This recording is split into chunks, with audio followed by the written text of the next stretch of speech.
Wake up, wake up, wake up, 502. It is going down on a beautiful Saturday morning.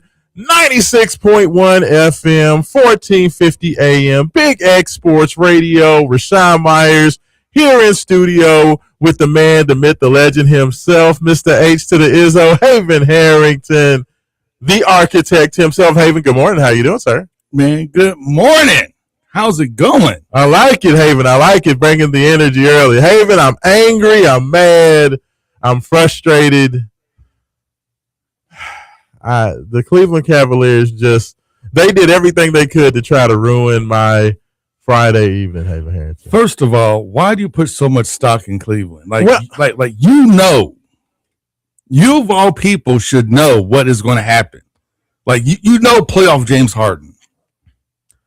Playoff James Harden has been the same dude in the playoffs for like 50 years. I mean, but it's not even, honestly, for me, it's not even just about James Harden. I mean, it's not, but it's Cleveland. It's Cleveland. I mean, it's like it is what it is. I was so angry. I do not know why. I was so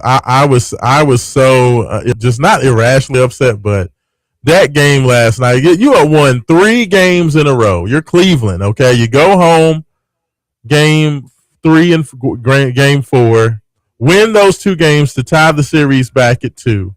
You go on the road into Detroit and win the game, even though you almost gave it away in regulation. You end up going to overtime. You get the big win in overtime.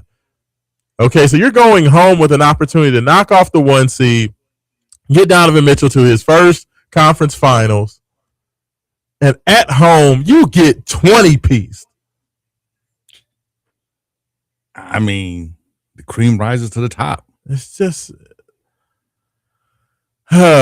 So besides the fact that I'm annoyed about the Cleveland Cavaliers, I don't know if Romy Bean is going to join us this morning. If he does, I'm going to get his thoughts. Maybe not, because if I'm not mistaken, the Kings have a game today at noon. Oh, do they? Okay, so yeah, so Romy Bean will more than likely not be there, so I will not be able to get his thoughts on that, but I will definitely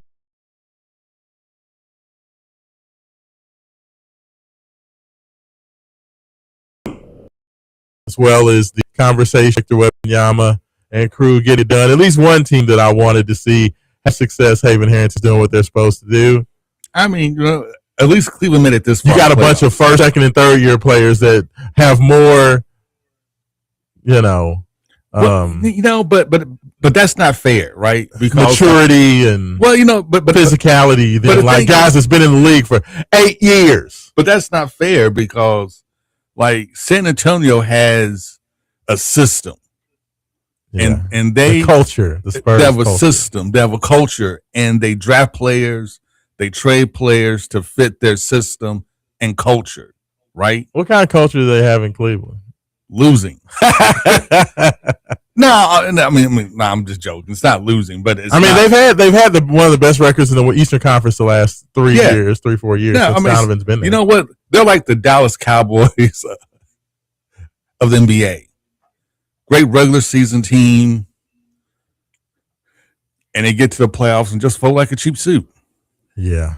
No, you're right. You're absolutely right. I mean, it's kind of is what it is. But I tell you what, man, we have so much to get into. I'm not going to sit here and harp on the Cleveland Cavaliers all morning, even though you want to. I'm just glad that I was not on the radio last night or had to do a radio show because I was so angry. I was so angry. Like, some of the stuff that we get away with, Haven Harrington, when we do Breakdown 502 or Main Event After Dark, some of our online editions of our show, there's a lot more that I can say that I can't really say on terrestrial radio. So a lot. I at least am thankful that I didn't get any FCC violations, and Wake Up 502 can still come to these nice people every Saturday morning. So, what you should be happy about is all of the super positive press Louisville's men's basketball team has gotten over the past couple of weeks. I'm like super, super positive. I know last week when I came on the air, I was like, man, everybody's talking about this is going to be a Final Four team. Louisville's, class is this, that, and the third. So I watched some more national podcasts this week, and it's just like more of the same, right? Like Aaron Torres just loves this Louisville team. Yeah. Loves this Louisville team. Like he has called this the most complete team in college basketball. We had a whole podcast just about this being the most complete team in college basketball right now. Yeah, no, I mean it's been amazing, and that's kind of first of all 502-414-1450. That is the Game Day Men's Health text line. Want to hear your thoughts this morning? We're gonna talk a lot about. It's very interesting, Haven Harrington, the kind of relationship between U of L basketball and UK basketball that has developed over this offseason. That's not who would have ever thought.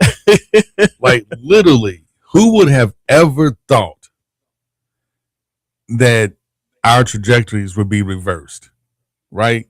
Like I just always assumed that UK would have like the quote unquote higher ranked recruiting class almost like every time. Yeah, I mean, when you're living through the Cal era days of that was the Cal era days. I'm talking about like I'm older than you. I'm talking about like the Joe B. Denny Hall days. No, that's true.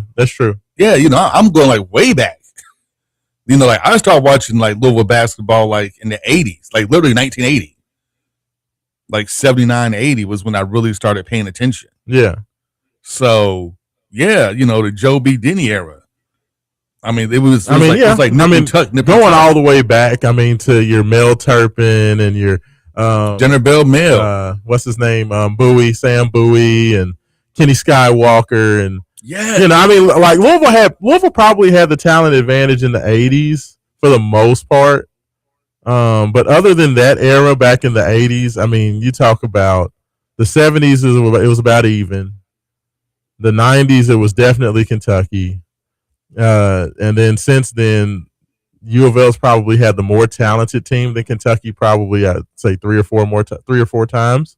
But that's it over the last 25 years, and that's crazy. But it's crazy now.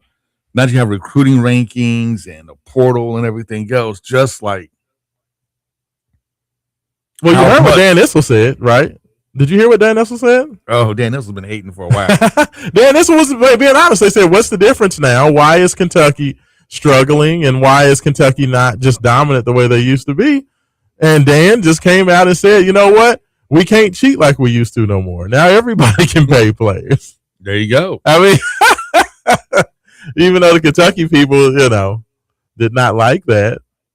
But it's honest. I'm gonna think it's like who in the SEC wasn't cheating. Well, they were cheating in football. Yeah, in football.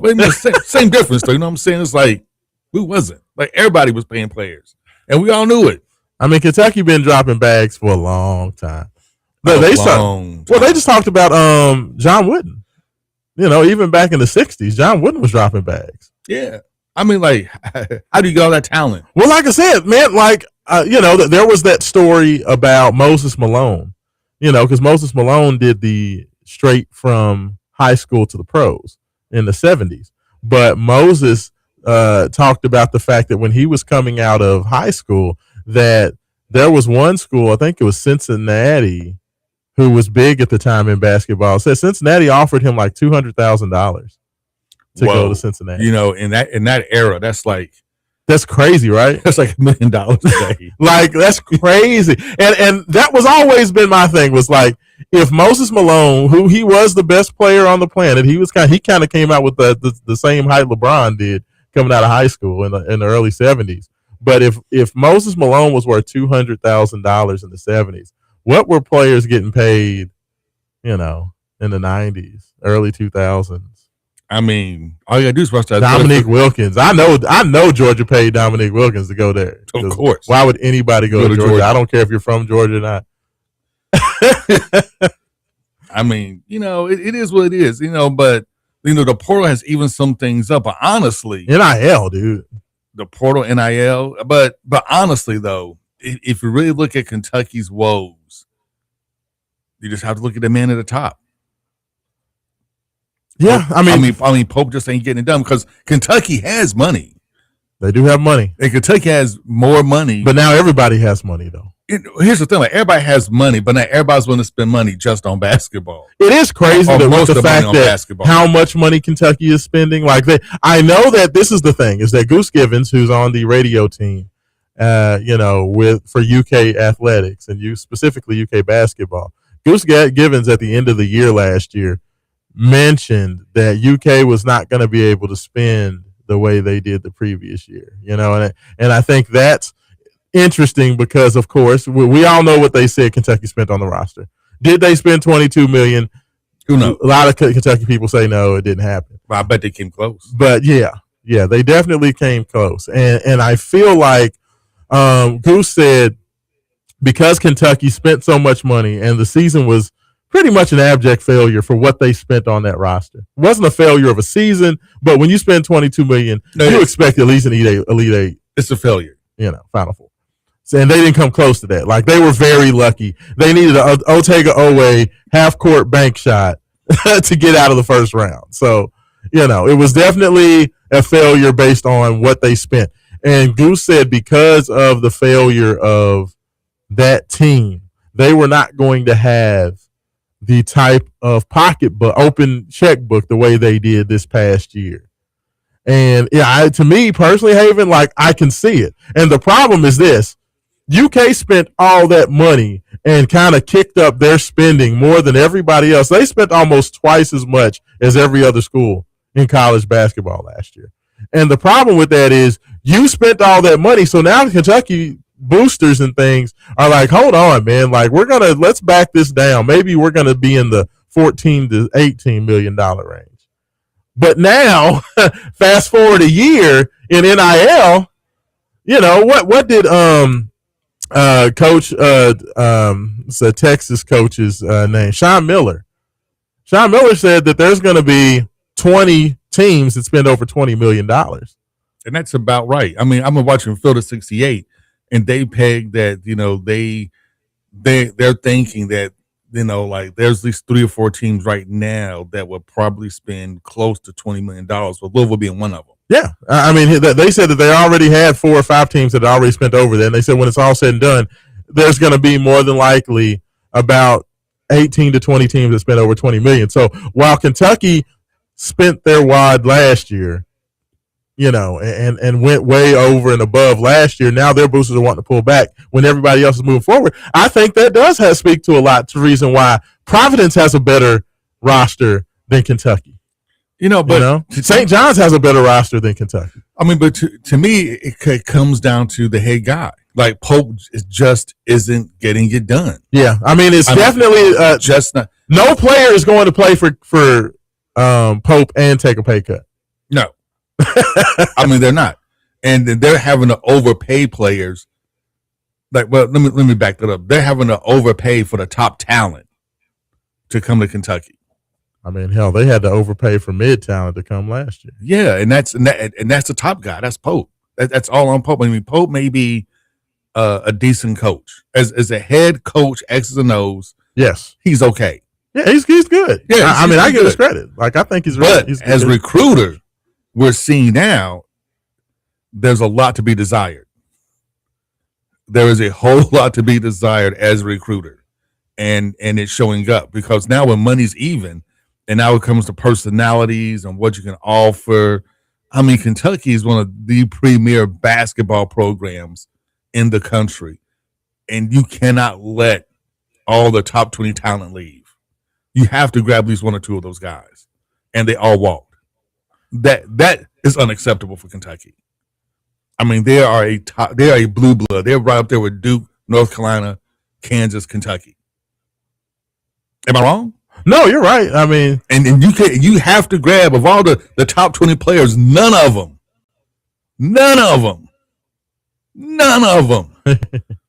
chose Kentucky. Not a one. That is completely unacceptable. I mean, like I said last year that Pope losing to U of L was the death knell. Not getting one top 20 kid to come. I mean, I think he got like 15 of the guys to at least visit and none of them committed. No, 16 of the top 20. 16 of the top 20 visited, and none of them committed, not a one. And you have that kind of money to spend. I mean, granted, Kentucky may not spend $20 million, but they still have enough to at least grab one of them. You know what I'm saying? Yeah, and to miss on all of them, and you're Kentucky. I mean, the name Kentucky alone should at least get you one person out of the top 20. Absolutely. The name Kentucky alone. And this is going to be Pope's downfall, that and losing Louisville twice in a row. Yeah. I mean, no, I mean, it's crazy. It is crazy. It's ridiculous. I mean, from the visit of Rob Wright, the visit of they all visited. He had all these guys on campus, and they all just said no. Well, you know what? One of the big issues that I've heard with Pope is that, you know, normally the coach will come in, the coach will have the sit down with the player. They'll talk about the system, how they fit, you know, what they see, they think they can do good, how they can help them. But then once the negotiations start between the player and their agent and all that stuff, they usually have like a general manager that kind of hammers out the details, and, you know, they do the haggling part. Well, and this is another thing that I got from Matt Jones. You know, everybody knows I love Matt, even though, you know, he's on the wrong side of the street. Matt said that Pope handles all his own negotiations. Oh, no, you can't do that. With players. You can't do that. I mean, no. I feel like that's a big part of the issue. Yeah, no. Because Pope believes like every player should want to come to Kentucky for the greatness of Kentucky. I mean, that'll get them in the door. But no, I mean, you can't. No. Yeah. No. I'm like what NFL head coach like literally handles like all his own. Yeah, there's a reason head coach is the head coach and general manager is general manager. Yes, you have guys for that for a reason. Yes. Your job is to sell them on the system. Yes, sell them on the program, sell them on the system, tell them why it's great and how it's going to be perfect for them and how it's going to help them get to the NBA. But when it comes to the money and all of that conversation, pass it on to the expert. Yes, pass it on to that expert. I agree. And plus it gives you like deniability, like I didn't know he was going to offer that. Yeah. And you can come back around and play the good cop. Yes. Yes, you're my boy. But when you're trying to play the good cop and the bad cop. Oh, man. And he's weird on top of that. I mean, come on, Pope. What are you doing, bruh? But I'm surprised UK just hasn't stepped in like, yo, listen, you're getting a GM. I don't care what you say. Yeah. It is very weird. It is very odd, but it's just been very interesting because, as you know, we've seen the transfer portal. We know that all the guys that, you know, like Donnie Freeman and Rob Wright, we know all the people that Kentucky missed on. We know that Coach Kelsey is, you know, pretty much Deshaun Good, who was a power forward who was going to come in to possibly be the backup to Alvaro Figueres, is pretty much the only guy that came to visit that has not committed to Louisville. Outside of that, every player that Coach Kelsey has wanted, he's gotten.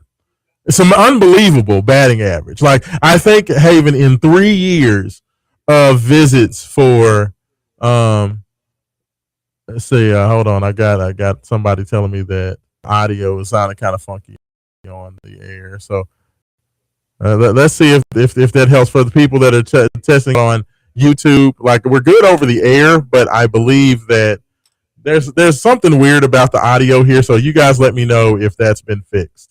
Hopefully that got it together. I'm going to message them back. There. So hopefully they see that and they are good now. But it's been interesting because Coach Kelsey has his batting average is over 90% of the guys who visit also commit.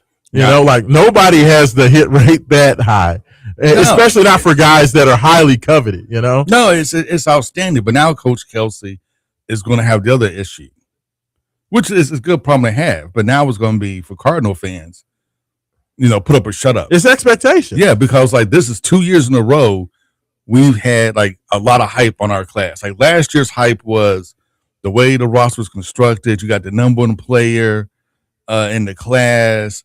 You had the guys on Field of 68 and a bunch of other podcasts telling you this Louisville team is a Final Four team. Yeah. Yeah, I mean, but that's, to me, Haven Harrington, in year 3 for Pat Kelsey, what were the expectations going to be anyway?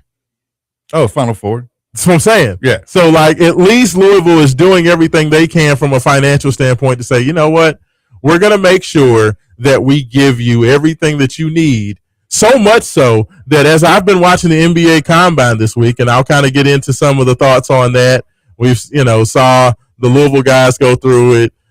Saw a lot of potential players out there going through all the paces. I'm just happy the NBA Combine finally went to a real venue and got out of high school gyms.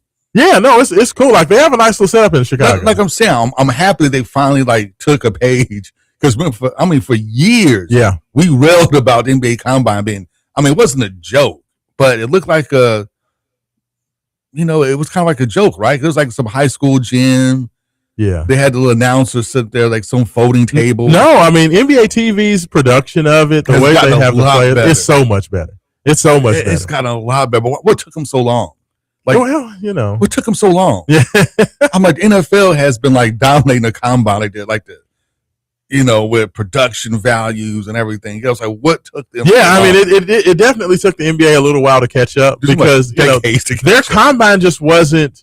They didn't even televise like the scrimmages and all that stuff. They never televised any of that. That's just over the last couple of years. When they first started televising it, you would think they would do a better job. So I remember, you and I watched the first couple of combines. They didn't think anybody liked it, and it was horrible. But how could you not? How many people tune into NFL Combine and are always talking about the NFL Combine? Yeah. How could you not think, hey, maybe someone want to watch our Combine?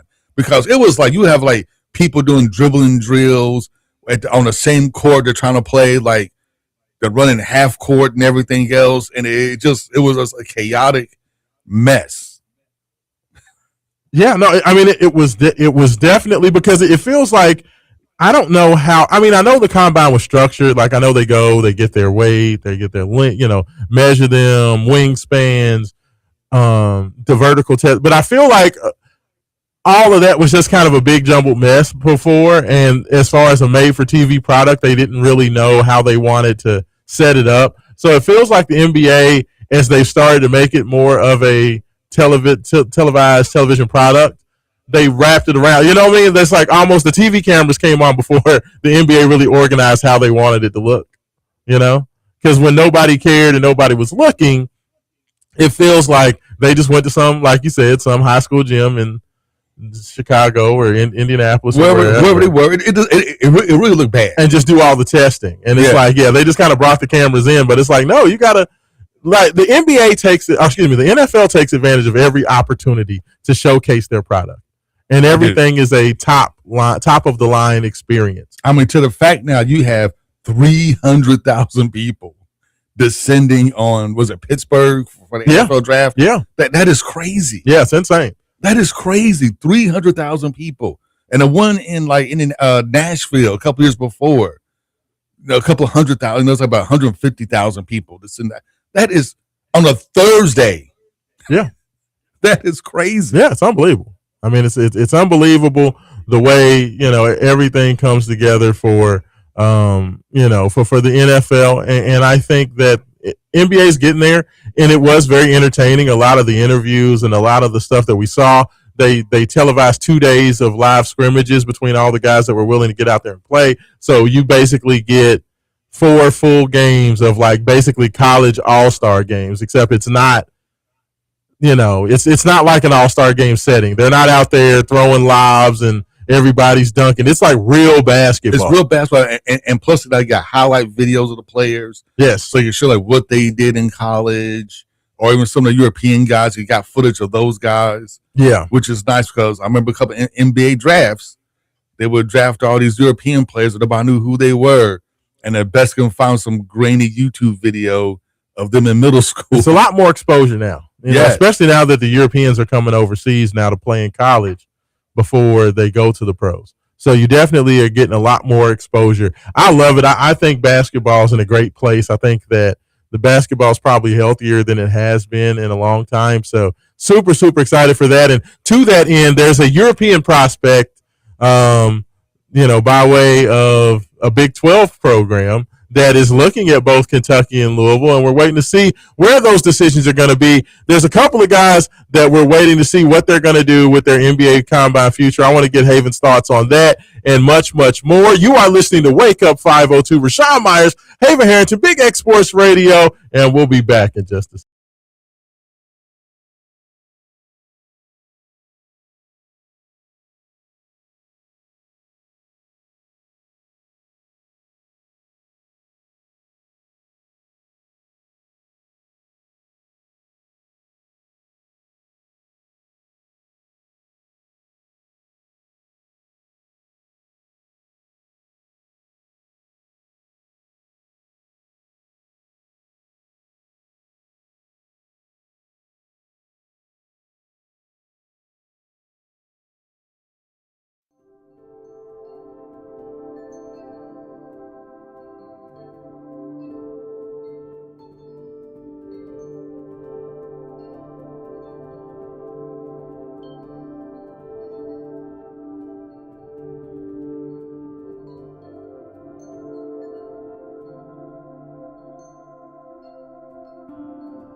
And welcome back in. Segment number 2, Wake Up 502, 96.1 FM, 1450 AM, Big X Sports Radio. Raashaan Myers, Haven Harrington, taking care of you this morning.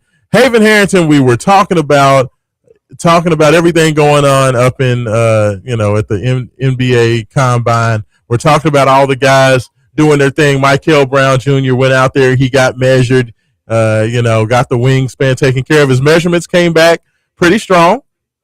6'3.5" without shoes on. NBA does all their measurements without shoes on. So, of course, you translate that to with shoes. He's about 6'4.5". So depending, sometimes you get 6'4 3/4, depending on what type of shoes you like to wear on the court. So there we go. Coming in right at around 6'5". Ryan Conwell got measured. He came in at about 6'2.5" without shoes on. So a little bit short, about 6'3". Is where he's playing, but good measurements. Came in one of the heaviest guards in the draft. I think they said Conwell came in at about 218 pounds. I mean, he's solid. He's a solid dude, man. He's built like a running back. He came back with pretty good measurements. What did you think about this? Flory Badunga, new Louisville big man, number 1 player in the transfer portal, came in at 6'7 3/4 flat, without shoes on. That's a little short. I mean, just to say the least. He had a 7'4" wingspan. So, wingspan, arms super, super long. He's like plus, almost plus 13.5, I believe, on the wingspan. Just some ridiculous wingspan.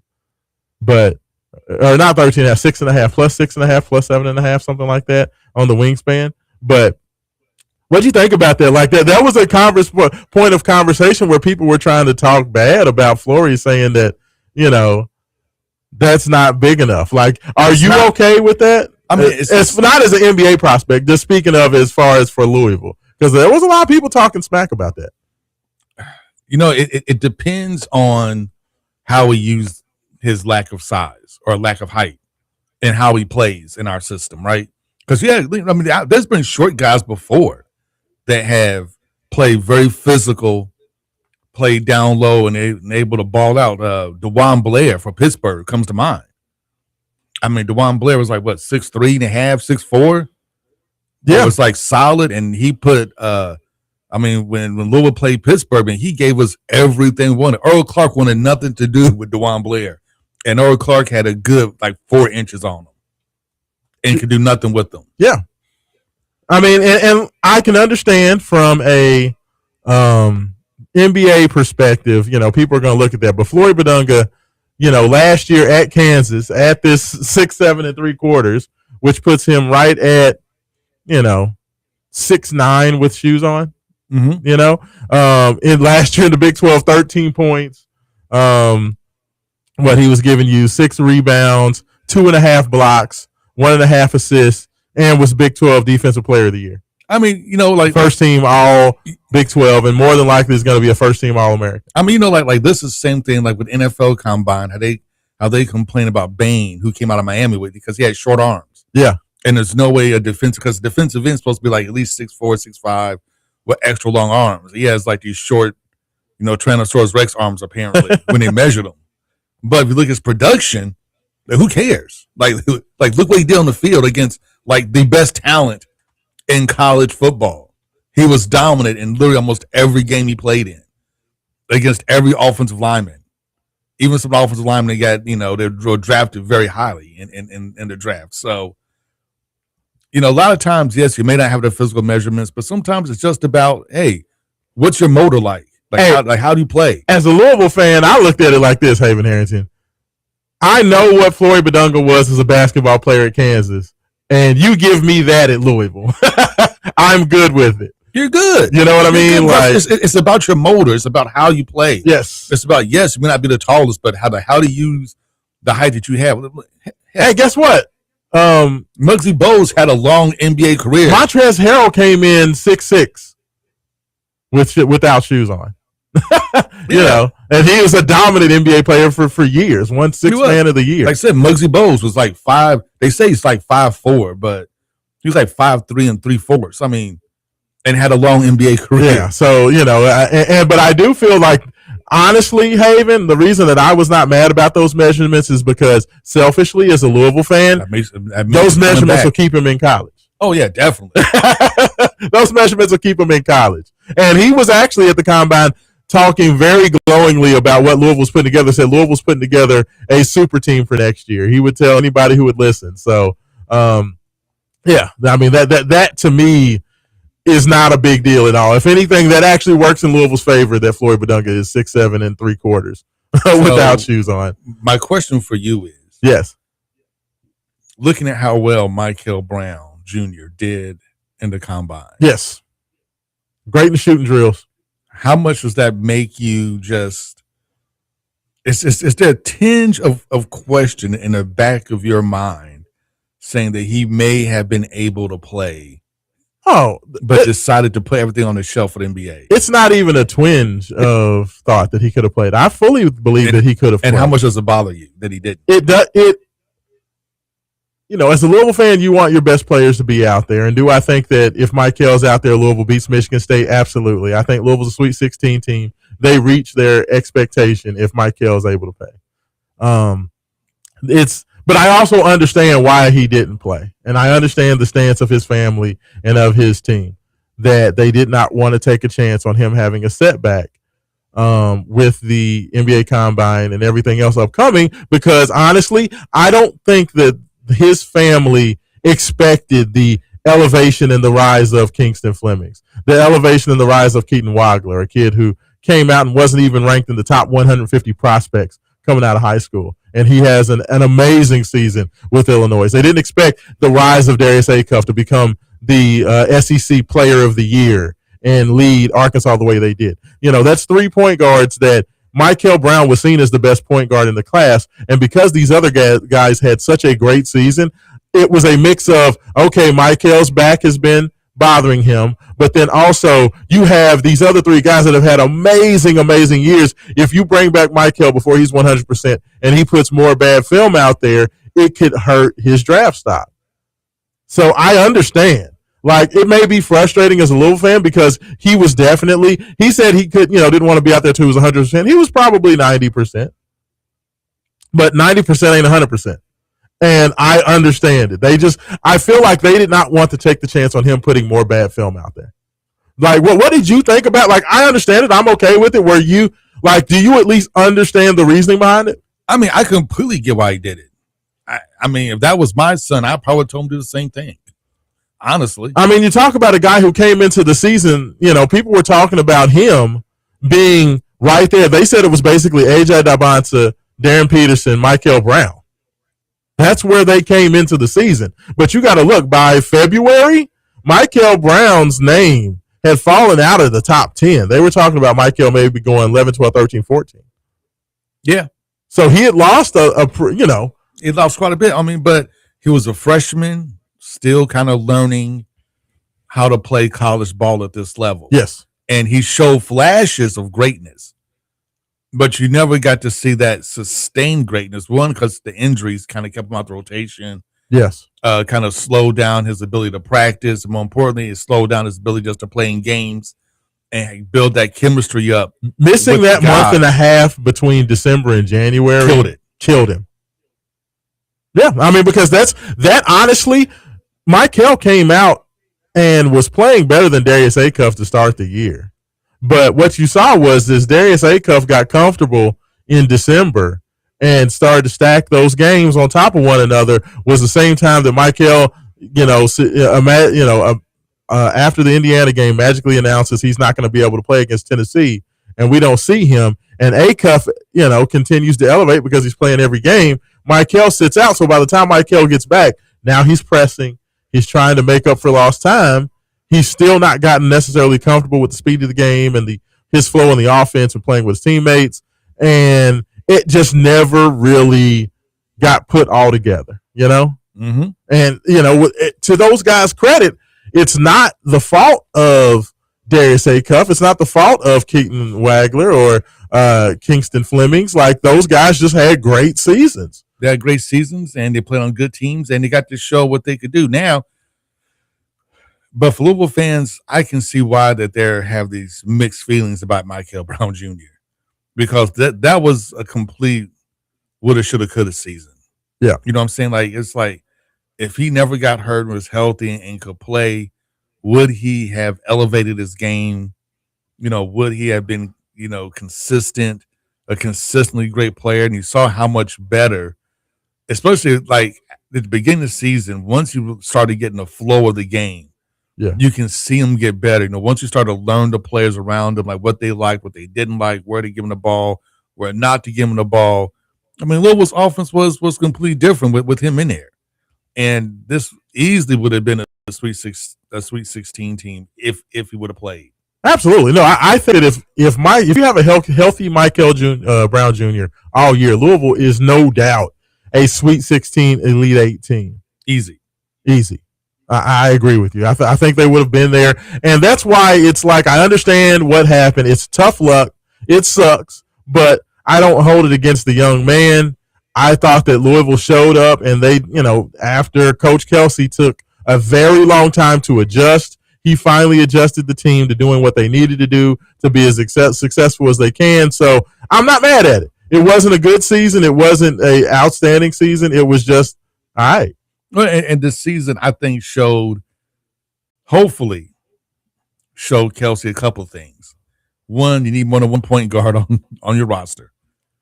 And the other thing he's learned, you got to go big. Well, think about this, Haven. Let me ask you this. If Michael Brown Jr. plays a full season and they have a Sweet 16 Elite 8 type of season, even with all the deficiencies that we still saw clearly all year, but they were basically just able to out-talent those deficiencies, do you think Coach Kelsey would have made the adjustments that he made this offseason to the roster?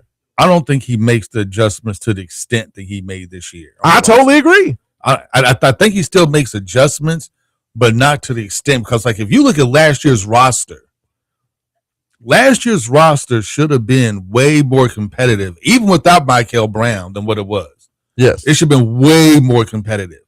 And the reason it wasn't because I noticed this wasn't his system that he wanted to do last year. Last year, it was all about running up and down the court and shooting threes. Yes. But you had, and I said this last year, he may not have had the coaching last year to exploit the talent he did have on the roster, because I still think with Roos and Frew, if you had a guy that can really coach Frew how to play with his back to the bucket and score, and you gave guys legitimate shots to score in the mid-range, this still could have been a Sweet 16, maybe an Elite 8 team, if you would have made that transition earlier.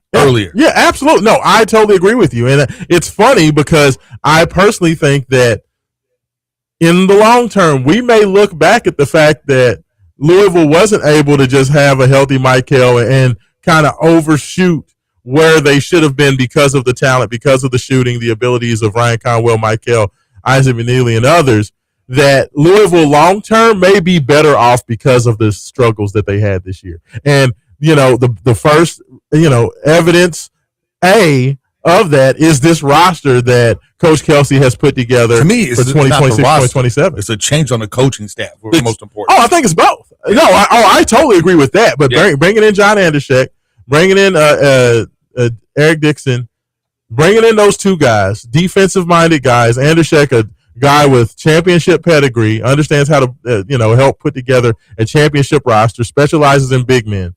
Go out there, find and identify the big men that Andershek believes can help Louisville out.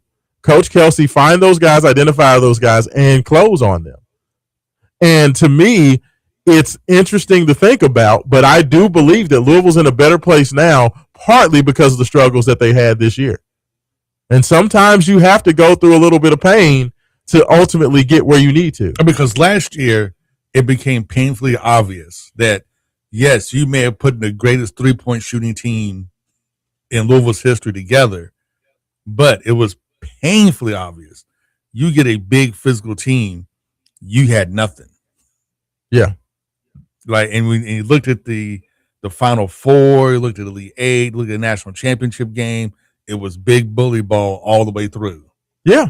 No. And it became painfully obvious that your 3-point shooting, multiple guards can hit threes, is not going to get you to the next level.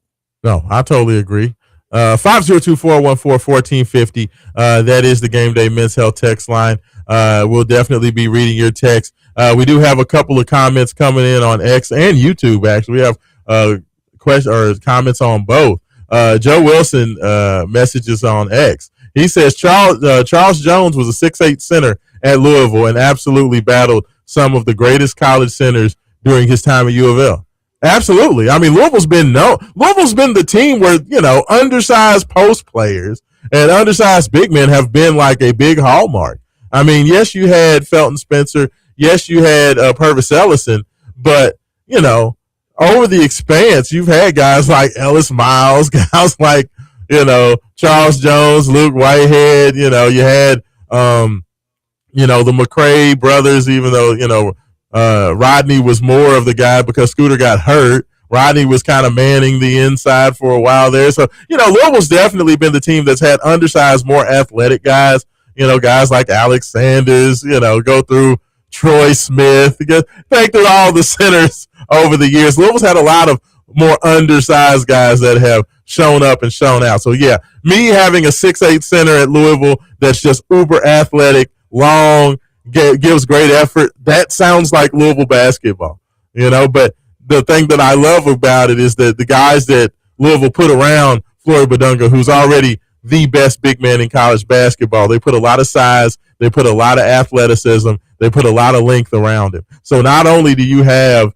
the best thing going at the 5 spot in basketball, you have 2 other dyed-in-the-wool elite shot blocking big men as well to go along with them. Louisville should turn from a solid defensive team this past year to one of the best defensive teams in the nation. So that gets me super, super excited. How about this one, Haven Harrington? One of the other statistical oddities from the NBA Combine, the John Blackwell, which we know Louisville was very hot and heavy on before Blackwell decided to commit to Duke, went and measured at the Combine. Barefoot, 6'3" and 1/4 inches. So, not too bad. In that 6'4" range, right? Not too bad. Wingspan, 6'2" and 1/4. His wingspan was -1. That's wild. Like, usually when you think of basketball players, you want a guy who's +4, +5, +6 on the wingspan. John Blackwell, they said he basically has arms of like a T-Rex.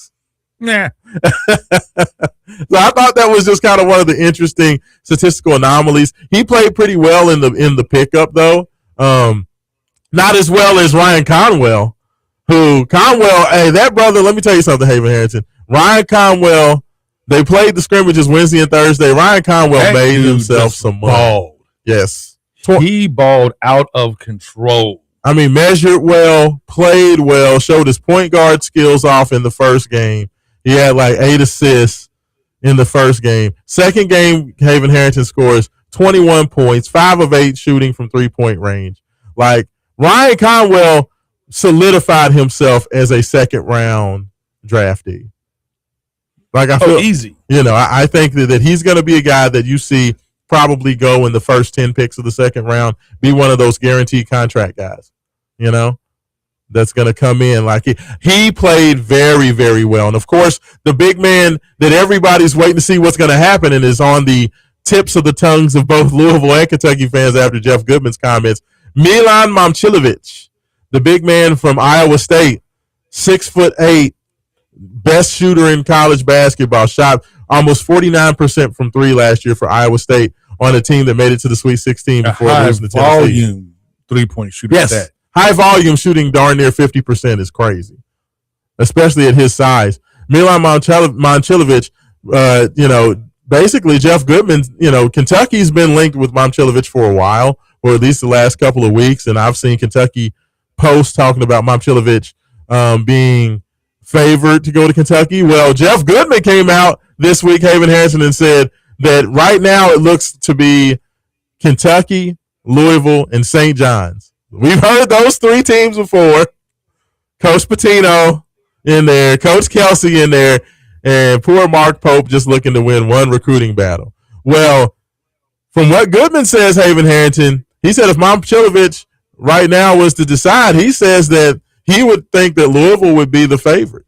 Really? Because Kentucky has like more money left in the bank to spend. Oh, they have plenty of money after missing on all the guys, and they had a small fortune there for Tyron Stokes, and yet for whatever reason, he seems to think that Louisville and St. John's have the leg up in that recruitment. That is crazy. It's wild, right? Because you would think with Kentucky having more money, not having really like any big superstars on the roster, that they could put the pitch on. Like, hey man, look, you come play for Kentucky. We can add maybe another $1 million that U of L can't offer you. Number one, number two, for us, you'll be the star. Yeah, you'll be the star on our team. We can build a whole team around you.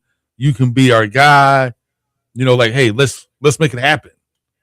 Yeah, I mean, to me, like, I will be honest with you, Haven Harrington. With everything that Louisville has, I feel like after the commitment that they got this past week, the fact that Isaac Ellis was willing to reclassify and Boyan Zhang deciding that he was going to come to Louisville, I feel like Louisville's good to go.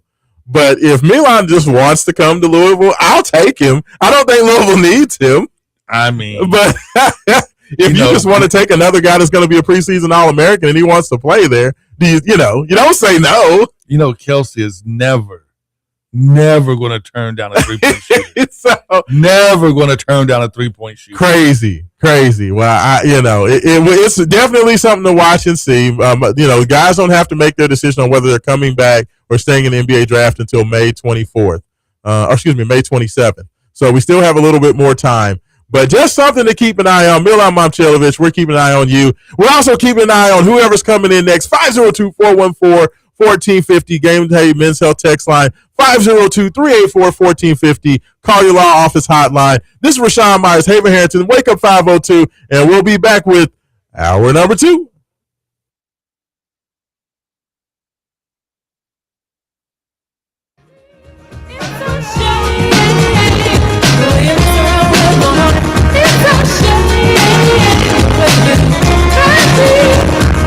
Get back on your feet, please. I'm begging you to check out on your own knees. Don't let nobody see you in a state of grieving over a brother. There's another possibility, which is for you to work out where you went wrong. I guarantee to you that it will not take long for you to make your mind up if the two of you belong. You know where honey's head at and where he's coming from. Get it out your system. This is Kentuckiana's only locally owned sports talk. The Big X, AM 1450 and 96.1 FM, WXVW Jeffersonville.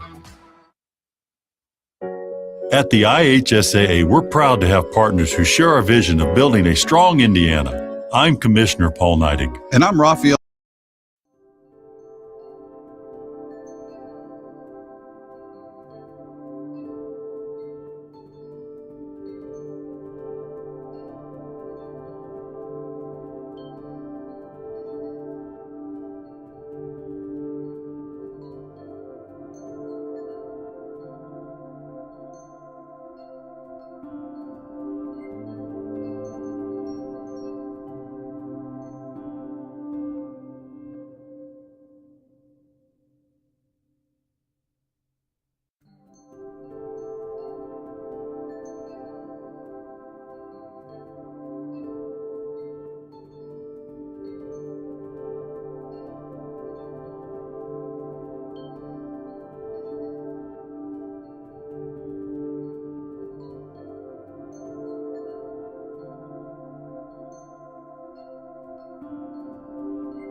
Hour number 2. Wake up 502, 96.1 FM, 1450 AM.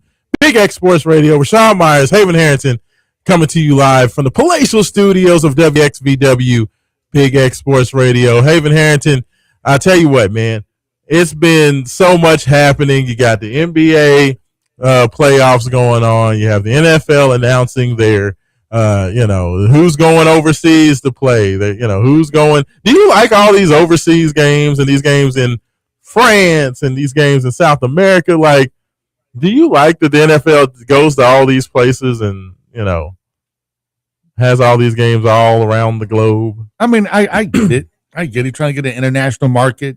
You're trying to expand. Yeah, I don't mind it. Sometimes I find it interesting when they're playing like in Brazil or they played in like Ireland and those places that people kind of familiar with American football. But, it's interesting to get everybody else's perspective on our favorite sport. Yeah, I believe the Ravens are going to play a game, I want to say, against the Dallas Cowboys in, maybe it is Rio. They're going somewhere in South America or Central America and playing a game. I don't know if it's Panama, Rio, somewhere, but the Ravens and the Cowboys are going down there. They also announced, and I feel like Haven Harrington, we might have to make this trip, but the first game of the regular season for the Baltimore Ravens will be played in Indianapolis. They're going to be taking on the Colts to open the 2026 football season.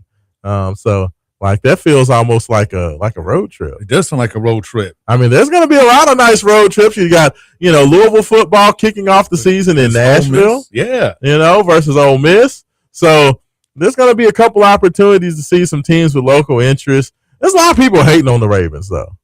Like, I would have thought that people would have loved the fact that they brought in Trey Hendrickson, one of the most accomplished pass rushers in the NFL, with some of the things that they did with the draft, bringing over Coach Jesse Minter as the new coach. They, reinforced the offensive line, which has been a big issue for the Ravens over the years. I would think they would be getting more love, but I get a lot of people are hating on Baltimore. I mean, I get it because like we've seen the Ravens have like great moves before.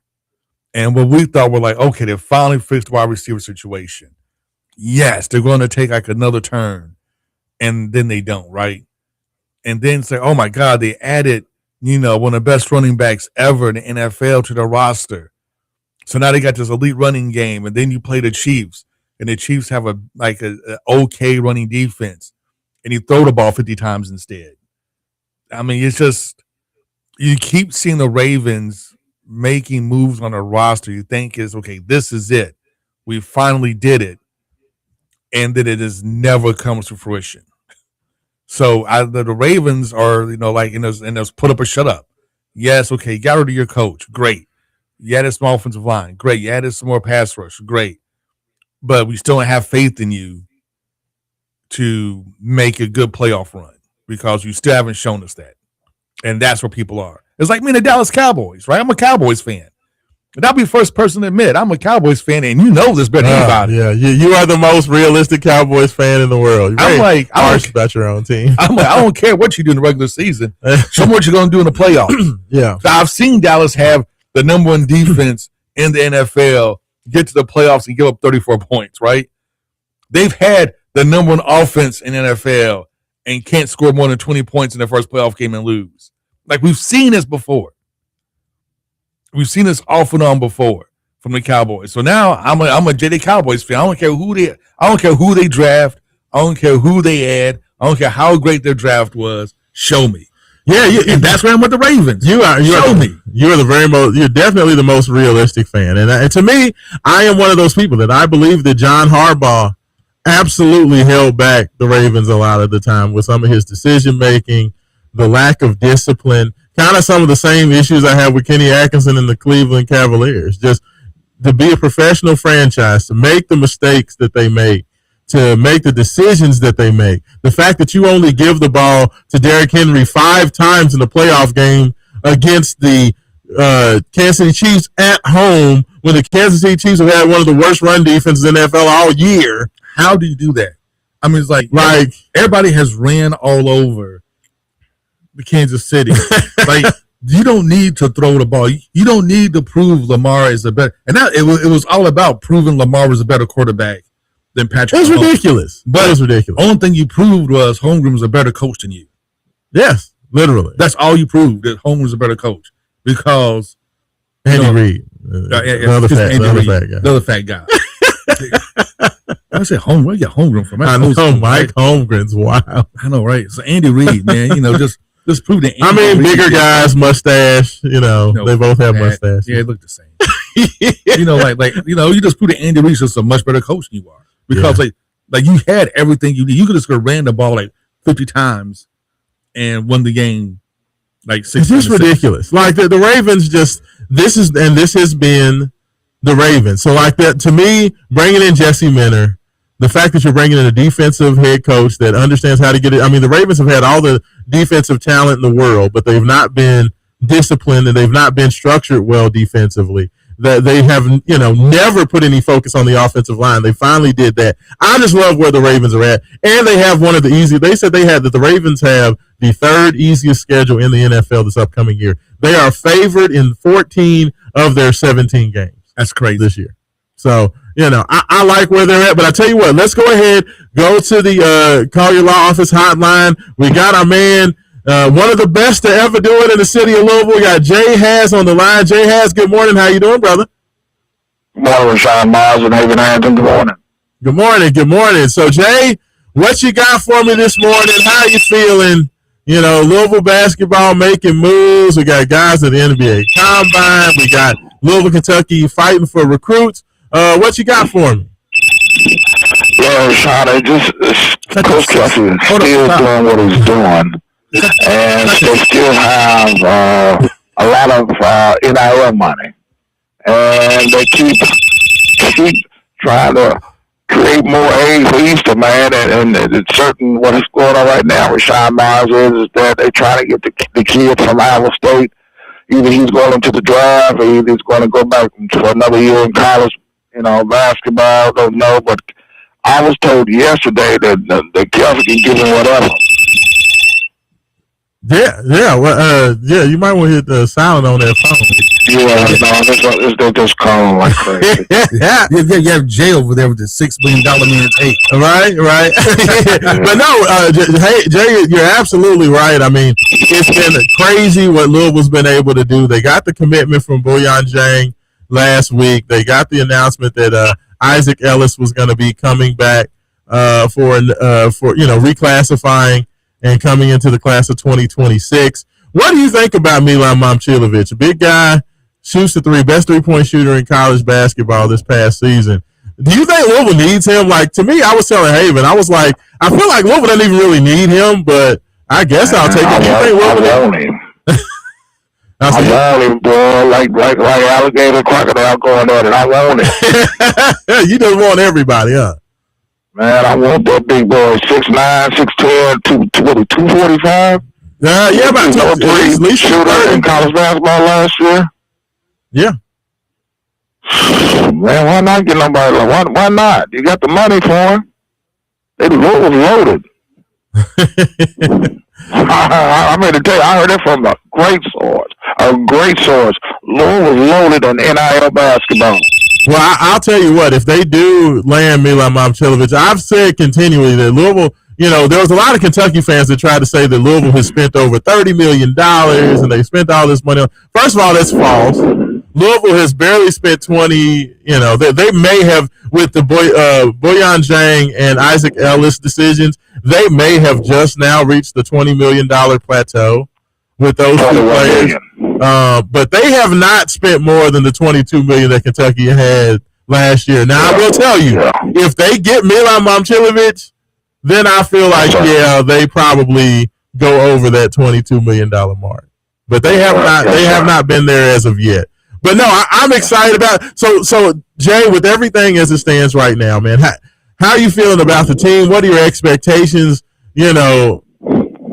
Are you okay with where they are, especially with the announcement that Floyd Badunga, he's coming in, he measured at the NBA Combine. Are you worried about him coming back? Do you think he's going to come back and be a Carter? Do you think he's going to stay in the draft? Yeah, man, that's kind of catch-22 right there, Raashaan and Haven. You know, we don't. When it comes down to it, dog, it's about that dollar, man, and your career, the foundation, man, the longevity of it. Well, we'll see what happens, man, but that'll hurt too if he goes to NBA.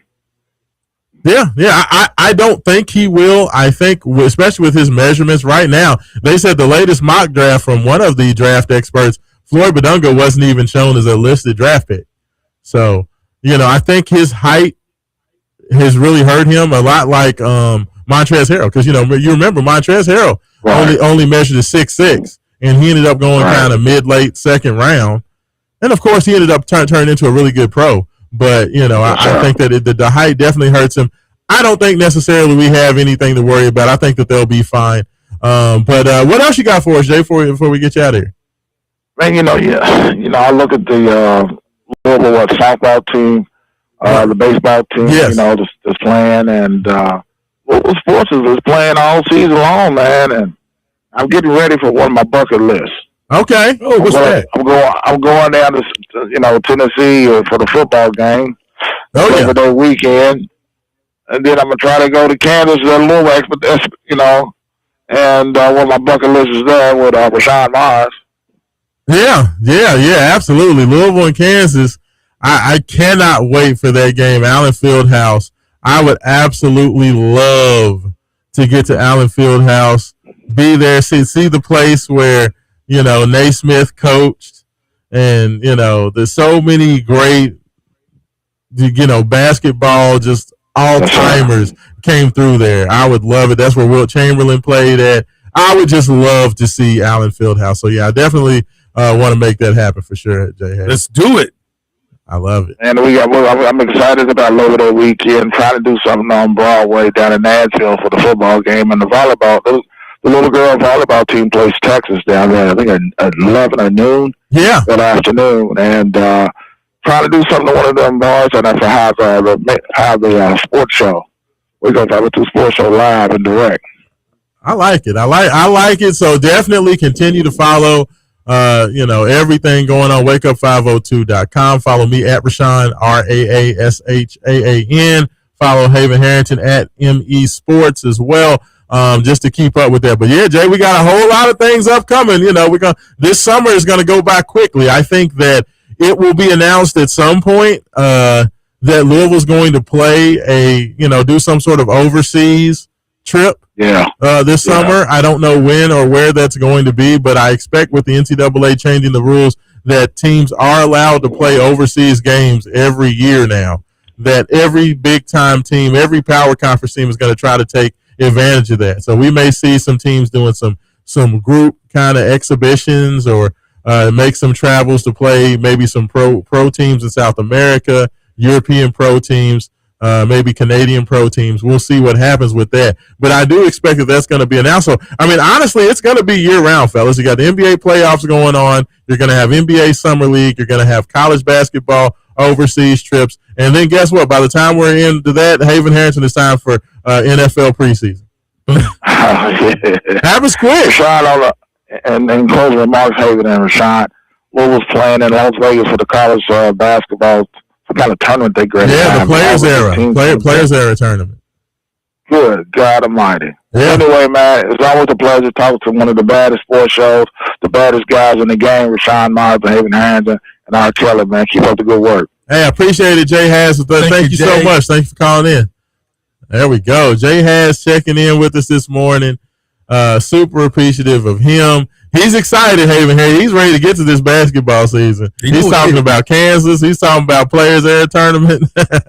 So, Jay brought up something that I want to talk about for the next, maybe a couple of minutes we have. Okay, absolutely. For a break. And one thing to talk about was the softball team and the baseball team. Yes. So I have a question I want to put out there to our listeners right now. Okay. Because we know that the Louisville athletic department is in tough financial straits. Yeah. To say the least. Right. I think they just fired the Ladybirds coach who's been there for 40 something years and won 40 something national championships. Yeah. So what Olympic sports would you be okay going away to keep supporting, so you can keep supporting men's basketball and football? Well, it's interesting, and cause it's coming. Remember when Louisville came out with that? I don't know if it was like an article or just whatever, where they kind of stood up and talked about the inequities that are happening in college athletics. You remember that when they came out with that a few weeks ago? So, once again, listening that was a warning shot. Yes, that was the warning shot. So it was interesting because I was listening to Matt Jones, and Matt was talking about the fact that Trump and a lot of the folks that are in government are now working on some changes to college athletics. And he said a lot of the verbiage and a lot of the ideas that they are trying to put together and put forward sounded very similar to a lot of the things that Louisville put into their press release talking about the state of college athletics. And Matt said that he feels like the people at University of Louisville have a big voice in the room of what is going on with college athletics with the government right now. And said that kind of a lot of the brain trust at U of L has the ear of Congress with a lot of this. So he said, right now it seemed initially like the SEC and Big Ten were going to kind of run away with things, but they said by a lot of this legislation that they're looking to enact would be a lot more of at least for the power program, power conference schools, a lot more, not necessarily revenue sharing, but at least putting a cap in all the teams having to play in the same sandbox. So you just can't money whip everybody and, basically just talk all the kids to go into, Big Ten and SEC schools. So it's interesting to see if that comes about, but apparently U of L and the brain trust over there has, a big in with the government and what they're trying to do to get their arms around college athletics. What do you think about that? Well, it makes sense. Well, okay, so it makes sense in this is that you have, even though he's retiring, at one point the most powerful person in the United States was your alumni, right? Mitch McConnell. Yeah. The most powerful person in the country was literally your biggest fan and supporter. So that helps quite a bit that you can have that guy can have that much weight and be a part of your program. But more importantly, I think what you're seeing is senators and congressmen who represent districts where you have the Virginia Techs of the world. Yeah. Where you have the West Virginia, North Carolina, world, where you have your NC States of the world. Guys that won't make the, if there's another round of expansion, they're not going to be in those talks. And there's a lot more of those schools than there are of the big power conference schools. So you can see that everybody's fighting for their piece of the pie because everybody see what's coming, right? It's just, you can see what's coming. What the NCAA has not done, it sounds like the government is about to step forward and put forward legislation that's going to even the playing field around college athletics. Maybe. And that, if that happens, maybe that saves some of these Olympic sports. Maybe, but we've seen it already where Arkansas, USC, and other places have already started to get rid of their Olympic sports. Yeah, no, it's absolutely happening. And I think that, with, gender equity and things of that nature, that's a bad look, especially on the collegiate angle. I mean, because right now we are rushing towards a world where you can't have gymnastics as a NCAA championship competitive event. And you would basically be moving from having championships to basically having club teams for track and field, club teams for rowing, club teams, and you're not really having NCAA championships anymore. That cannot happen. Well, because there's cascading effects, I don't think that people really realize, right? So once you go to that club model, what does that do for the preparation for your Olympic teams? Yes. Like Olympic gymnastics, which is huge, and Olympic track and field, which is super huge. You would have Americans defecting to Europe to go play for European national teams. I mean, becoming naturalized citizens. Well, in track you already do because there's no professional track in the United States. Yeah. But in Europe, track is a very big professional sport. Yeah. And I know because I've had folks I ran track with in high school that ran in Europe and lived in Europe for years and made millions and millions of dollars running in Europe. So it's really big in Europe, but not big here, which is I'm just surprised, honestly, that we don't have like professional track. But that's a different story. Yeah. So what does that other cascading effects mean for like your Olympics and things of that nature? And college is going to have to figure out quickly, like how this is all going to work.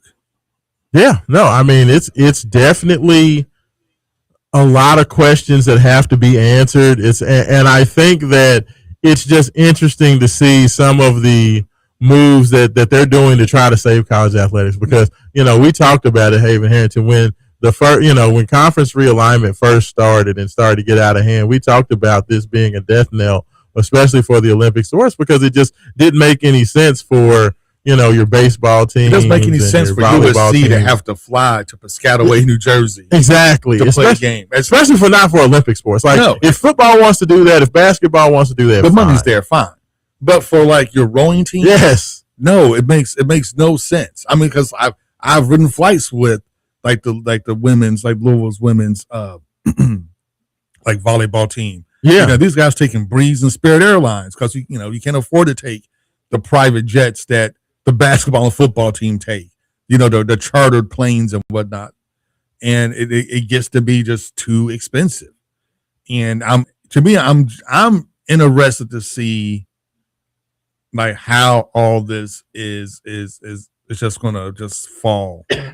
Yeah, it's going to be, I mean, this sounds like a last ditch effort to try to keep the college model as it currently stands in some semblance of what we've always known. Because I have like zero faith in our government, the way it's currently constructed, to actually do the right thing.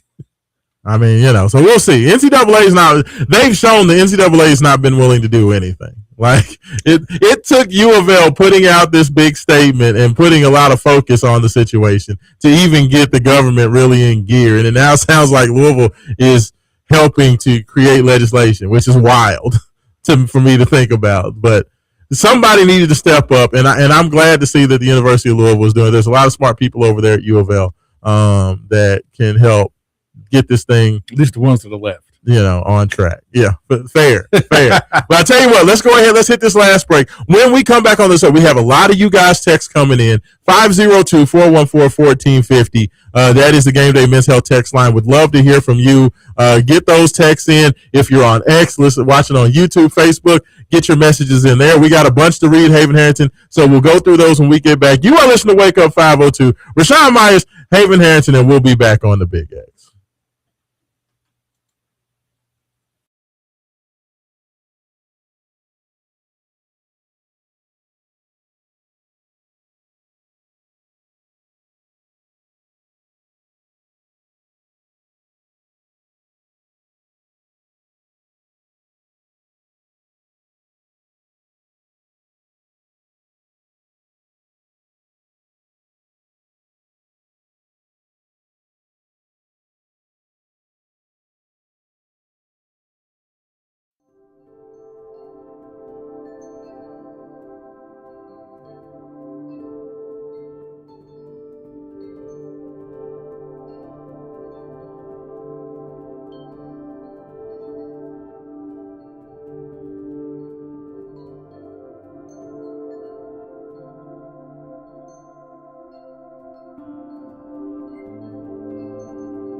502, 96.1 FM, 1450 AM, Big X Sports Radio. Raashaan Myers, Haven Harrington, grooving and moving through this Saturday afternoon, May 16, 2026. Haven Harrington, while we were in the break, I had to show you a video of new Cardinal center Gabe Dines, 7'5", 225, 230-pound big man out of Independence, Kentucky. Was a big-time player at Youngstown State before moving on to USC. What did you think of that video? It didn't look real. It's almost like watching a cartoon character run because he's so long. And the fact that he blocked that dude's shot, runs down the court, and then gets the alley-oop. Beat everybody to the other end of the court for the alley-oop. Hold up. And who is that guy that tried to lay up on him and just got completely shut down? Zoom Diallo, the new Kentucky point guard. Played for Washington. It was a Washington-USC first round of the Big Ten tournament. And Dines blocks Diallo's shot on one end, and then, like I said, blocks the shot, then beats everybody down the court. And this is a 7'5" guy. Like, that was an impressive athletic move. You know what I mean? To see a guy that big run that fast, Haven, is crazy. And that's why I said it on X that Gabe Dines is not going to be the greatest player at Louisville. Like, he's not. But he's going to basically be playing the role that Zucker's played. He's going to be your depth big man. He's going to play maybe 6 to 8 minutes a game. You're going to want him to come in, block some shots, rebound the ball, be a presence, maybe be a pick and roll threat. But when you have a guy that can run and is that athletic at that size, Haven, that's crazy. He can play. He can play. That's a dude that you at least have to be aware of in pick and roll situations.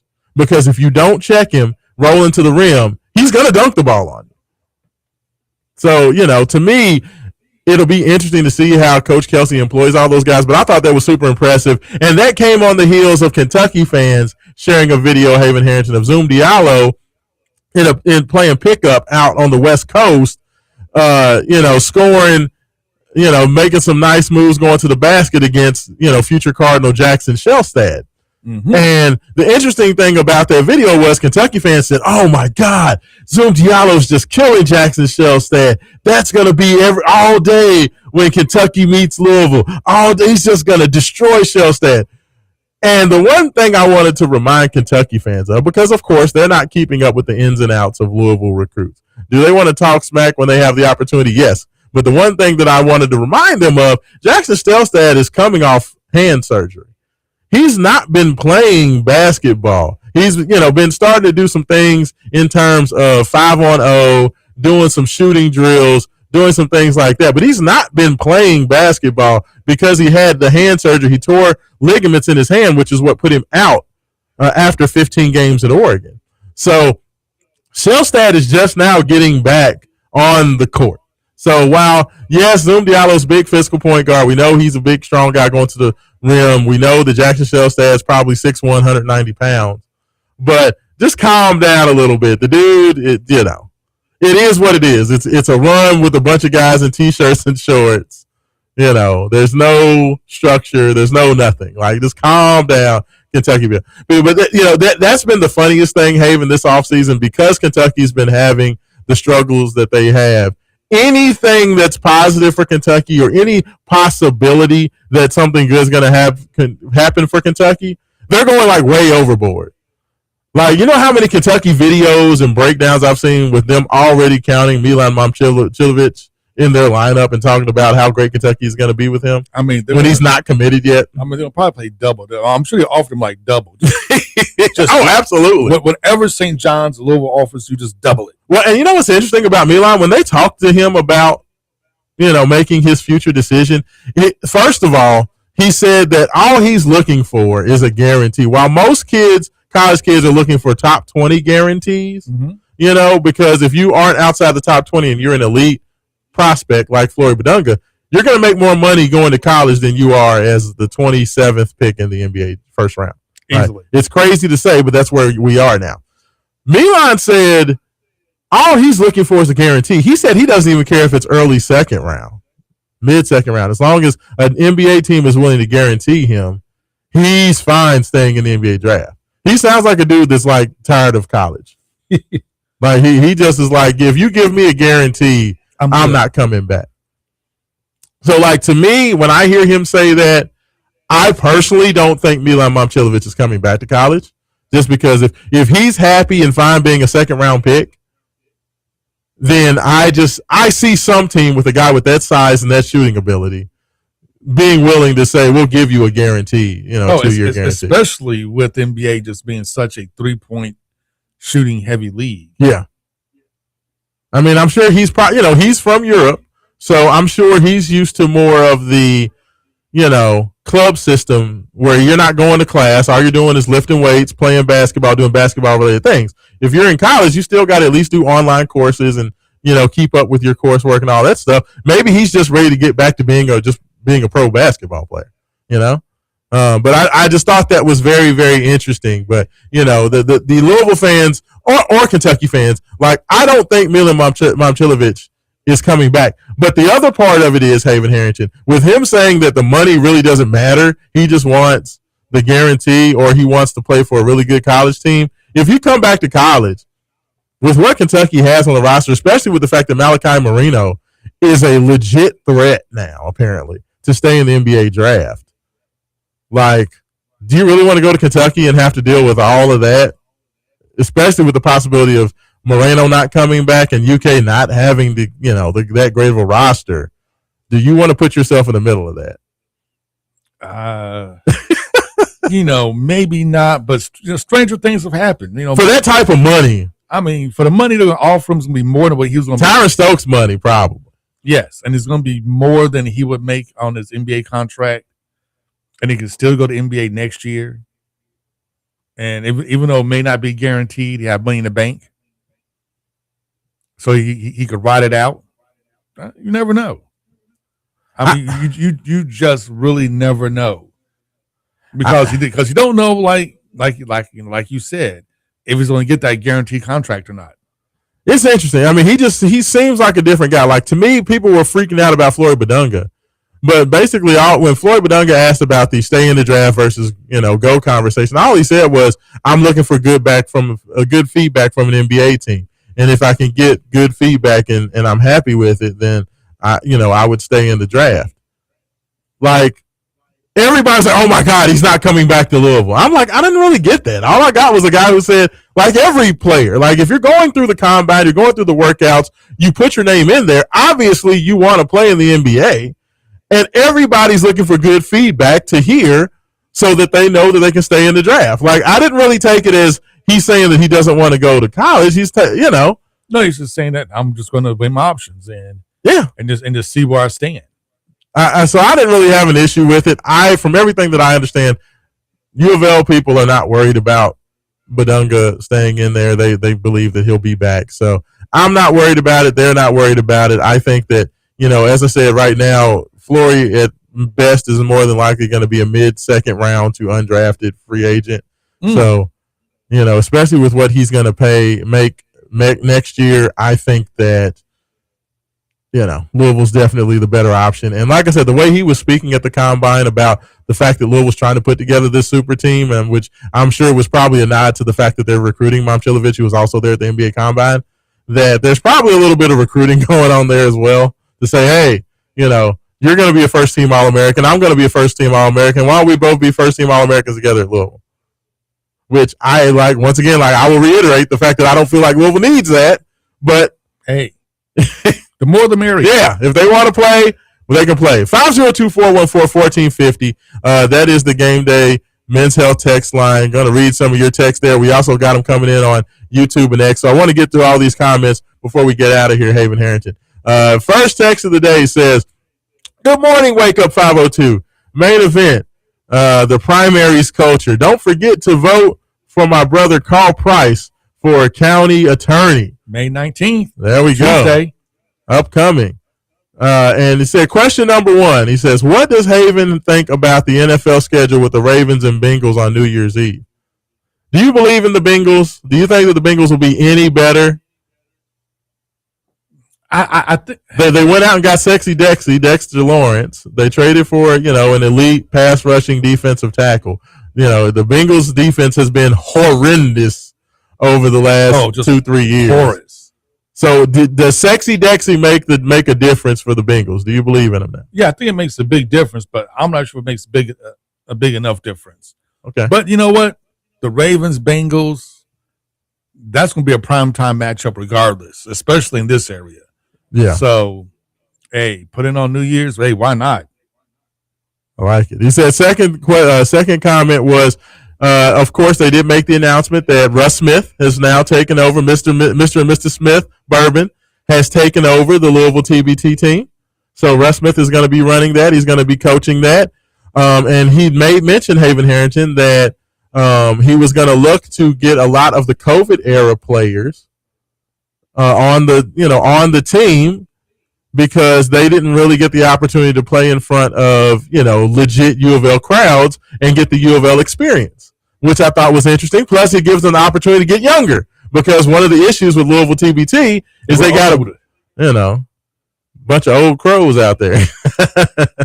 So it's a chance to get younger. So the texter says his team, you ready for this? Uh-oh. Damian Lee and Trey Lewis, which, of course, we got your back, fellas.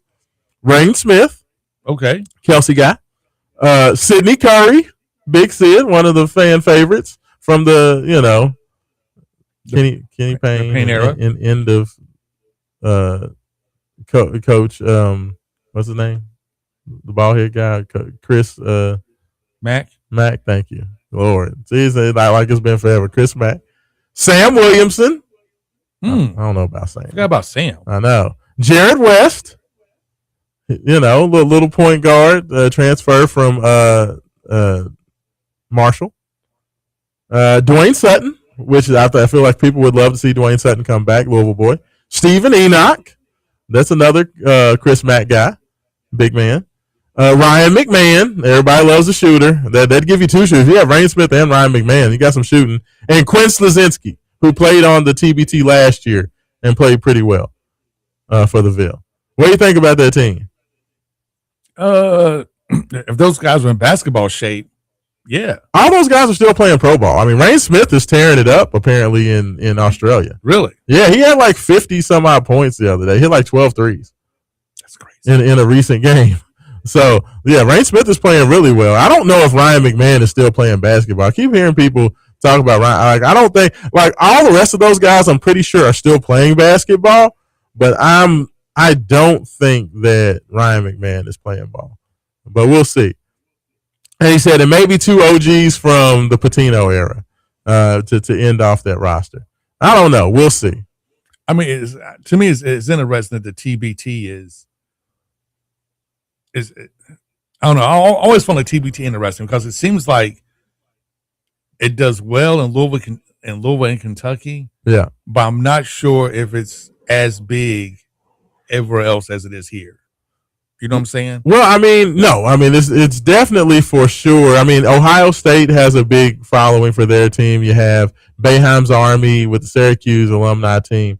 But the thing is, the teams that usually win is like the G League players, because you get a lot of young guys that are pros that are, in your mid-late 20s, guys that are in the peak. But, teams like Louisville, Kentucky, they want to see their old favorites play. So you're getting older guys, you're getting guys that maybe are at the end of their careers or just about done playing ball, trying to bring them back like Shane Bohannon and some of those dudes. When you have these young pros playing on some of these kind of more obscure teams, and they're winning because they're younger. So, I mean, I think it's smart for Russ Smith to kind of talk about trying to bring in COVID-era guys, because that would be what you're looking for, guys in their late 20s in their basketball peak, So it'll be interesting to see how they put the TBT squad together. I'll be very entertained by that. You got your buddy on there as one of the staff members, Wayne Blackshear. So. Yeah. But bringing Wayne's World back to be a part of it. So I would love to see it. It's very, very interesting. Hopefully, I think that Louisville's done a great job supporting the TBT. So if you can get a little bit younger, I think they'll have a shot. It would be a coup if they could bring back like maybe Carleek Jones, who's been balling. ball for the Chicago Bulls last year. I don't think he got a contract this year, but is very, very good player. I think that he would be a superstar. He'd be a stud in the TBT setting. I think Rain Smith would, if you had a backcourt of Rain Smith and Carlik Jones, you might be able to win that thing. Like I said, I'm just very interested to see like how the TBT does, not just here locally, but the league does in general. Because like I said, I know that the support here is like no other. They sold, Louisville and Kentucky were, 1 and 2 in terms of ticket sales. They were going to play the finals here in Louisville, had Louisville made it. They were going to play the finals here because of them winning the ticket lottery or whatever. So, it'll be interesting. I think it'll be well attended. It'll be, of course, televised. So that's just something else that you have to look forward to, which kind of goes back to my point of the fact that there just really isn't an offseason. There's something sports related going on all the way throughout the spring and summertime, which I love. It keeps things interesting. Got thoughts on YouTube. Got Keedy Goatley 4575 says, "Isn't it amazing how when Louisville gets great players, there's a pause, but when other schools get and acquire the same types of players, it's the greatest thing ever." Yeah, I mean, people tend to hate on Louisville. And Haven, one of the interesting things to me, everybody's been focused this offseason on Louisville's payroll and how much they've paid for their guys in the transfer portal. But you know who nobody's talking anything about, who by far has accumulated the most talent this offseason? Duke. Duke has... Have you seen, they have 12 5-star level players on their roster for this upcoming year. But nobody talks about Duke's payroll. You know why? Why? Because they don't consider it a Duke payroll because Nike pays a ton of their money for them. And then also Amazon. They just signed a deal with Amazon to where Amazon's going to basically create content for their players to be able to make money on Amazon. So you have Amazon and Nike mitigating a bunch of the expense for Duke. So they're not counting Duke as one of the highest spending teams in college basketball. Makes sense. Isn't that crazy? Makes sense. Now, I don't know. This is so crazy. I mean, you've had the Big 12 or Big 10 rather talk about how they're going to start getting involved with private equity guys. Louisville's talked about getting involved with private equity guys. Yeah, Big 12. The Big 12 is doing that. Yeah, and it's just like, when will it stop? I mean, But I think this is why this government legislation is coming, because even the NFL and all their blatant greed is kind of like, yeah, that's too much. I mean, at some point you're going to have Saudi Arabia brought to you. You're going to have the Conference USA brought to you by United Emirates. United Arab Emirates. Yeah,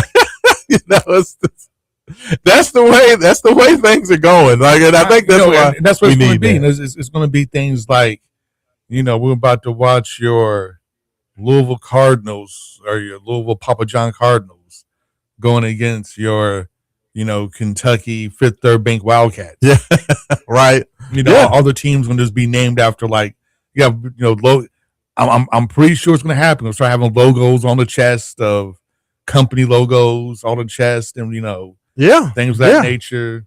It's that's where we're headed. No, that's fair. And with private equity, good Lord, once those guys get involved, you never know what may happen because for private equity, it literally comes down to dollars and cents. Yeah, and you're going to start getting Big Ten. We like having, all these things around, but you know what? We feel like Maryland just isn't giving us enough return on investment. Enough return on investment. So we're going to either need to cut Maryland or Maryland's going to have to do X, Y, and Z. And they're going to start having private equity people making football decisions based on you need this guy. I need to cut that and guy. I think that's why they're trying to get a hold of it, because it's going to get out of control. You know what's coming. What's coming. We got another message on here, Haven Harrison. This one's for you. Texter on YouTube says, is Haven going to run for office? We need some young voices out there. I'm just happy you called me young. Younger voices. What? So, Haven, do you have any plans to run for office anytime soon? We'll see. We'll see. Have a couple of my people running right now who are younger. I'm working with Joy McAtee, who's running for the District 43. So, we got some young voices in there that I think would be really good. That are real good go-getters. That are real fighters and real good progressive voices. So we'll see. And who knows? Who knows? It's fair. I may throw my hat in the ring. I like it. Got another text that says, "Is the studio haunted? Haven Harrington keeps looking over his back. I thought I did see a shadow by the door. Are you?" No, that is me looking out at the weather because it was looking angry outside. So I keep looking at the clouds because it looks a little ugly out. Yeah, so I want the rain to stop. Like I don't want it to rain past 11 o'clock because I have a lot of things I'm trying to get done today. I feel that. Plus, I'm about to get on the road. My niece Miracle is going to have a little recital going on tomorrow, so I'm headed down to Macon, Georgia. As soon as we get out of here, I'm sure my pops is probably listening to the station. Shout out to my daddy listening to the show, probably ready to get on the road. So, need this weather to kind of hold it together if it can. Got a couple more texts before we get out of here. Texter says, Roman Kelly should be doing a holy dance because the New Orleans Saints has a really easy schedule.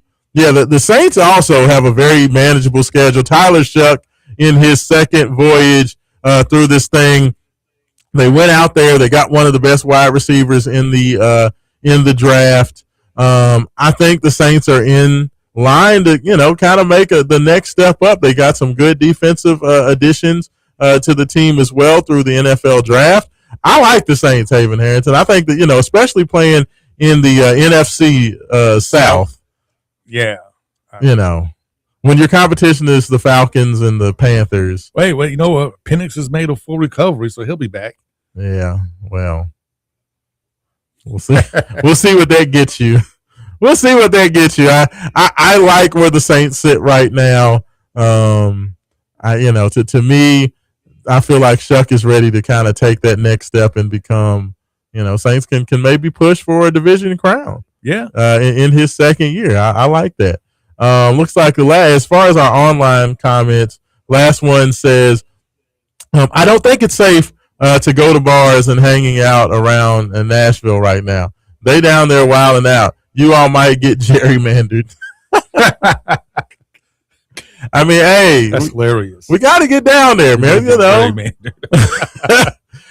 it's gonna be at Old Titan Stadium. We got to get down there in Nashville. Man, have you seen the video of the new stadium, the new Nissan Stadium they're building? I have not. I know it's probably ridiculous. Oh God, is it ridiculous? It is nice. Yeah. You always complain about Nissan Stadium because it looks like a throwback to like an old school NFL stadium. Yes, but this new one, next. I'm sure it has all the bells and whistles. Next level. Yes, it does have all the bells and whistles. It's going to be super nice. The amount of money that teams are spending in the cities, owners, states are spending NFL stadiums is insane. And the only thing we're doing here in Louisville is shutting down 65 North for 2 months. For 2 months. No, you said it right. 2 months from June. 2 months. For those who don't know, this is a programming announcement. 65 is going to be shut, not 65 North. All of 65 is going to be shut down from the Watterson to the bridge for 2 months starting like June 1st. And it won't be open back until end of July. So literally 2 months of just rerouted traffic. But we can't get, we ain't building nothing. And it's all going to come to the Shawnee Expressway. You know it. It's going to suck. Traffic is going to suck around Louisville all summer. So just stay in the house. Just stay in there. If you don't have to be out driving around, don't drive around. And the one texter said that if we're going to lose anything, they said just lose cheerleading. We don't need cheerleaders. Yeah, I will not be surprised if swimming, some of those other sports, on the chopping block. Yeah, no, I mean it's fair. Arkansas got rid of the tennis team. It's insane, man. USC didn't USC get rid of the swimming team, and that's like really big at USC.